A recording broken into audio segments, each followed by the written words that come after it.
everybody, this is Judy at Judi in the Kitchen. Today we're talking asparagus and how to choose the best asparagus that's available to you and how to store it when you get it home so that it will keep for you fresh until you need it.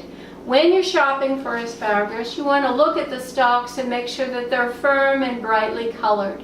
Take a look at the tips as well and make sure that they are closed and have a deep color to them. If they are on the open side, they're older and they're not going to keep for you very long. So you want to look for the freshest ones, which will be brightly colored, have a closed tip on them that is also brightly colored. Now, we want to look for the thinner stalks rather than the thicker stalks. Thinner stalks of asparagus are going to be much more tender than those that are thick. The ones that are thick are going to be a little on the woody side. They're going to take more time to cook and they may not wind up with the texture that you really want. So if you want nicely flavored, tender asparagus, look for the thinner ones, okay? Now also take a look at the bottom end of the stalks. Now the green asparagus that we commonly see in American grocery stores will turn lighter in color and almost whitish toward the bottom of those stalks where they're cut off. The lighter it gets, the more woody that area is going to be, and you know that you're probably going to trim off that before you go to eat it.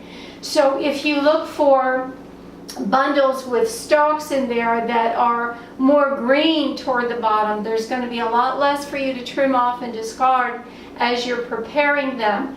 More bang for your buck. So look for the green as far down as possible rather than the whitish ends. You'll get more for your money that way.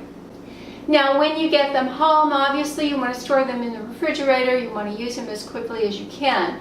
But the best way to store them is to try to mimic what they do in the grocery store. And if you pay attention to that, you'll see that they're usually sitting in a tray with a little bit of water down at the bottom.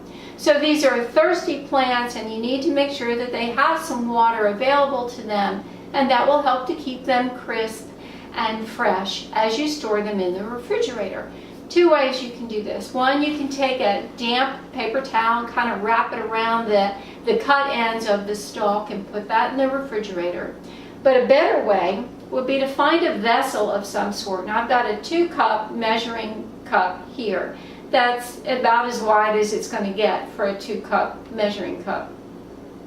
You just want to find some vessel, it doesn't have to be this, that's wide enough in diameter so that you can stand those stalks up in there, and then you want to put some water in the bottom, probably no more than about an inch of water at the most, and then you can put them in the refrigerator like that. Now, well, you can take it one step further. Note the refrigerator is a very dry environment, and just standing them up in there, the top part is going to be exposed to that dryness and they might wither a bit, although the water down here is going to help to counter that. But you can take it one step further and you can take a plastic bag and just rest it over the top part of the stalks that are sitting above your vessel. Don't seal it around the edge, just leave it loosely covered on top of those stalks. That will help to create a humid environment for the asparagus rather than a dry environment with wet feet, so to speak. So that should help to keep them fresh and crisp as long as you need them to be, although within reason. You still want to use them as quickly as you can. One more thing, you do want to check your vessel periodically, make sure that the water doesn't all evaporate out of there, 1, and 2. Check it to make sure that it still looks clean and fresh. If that water starts to look funky, cloudy, and not very healthy, you want to take it out, wash your vessel really well, and put some fresh water in there, and then return everything back to the refrigerator. Well, I do hope this helps you out when you're buying and storing your asparagus. Let me know if you have any questions or comments below. This is Judi at Judi in the Kitchen. Bye for now.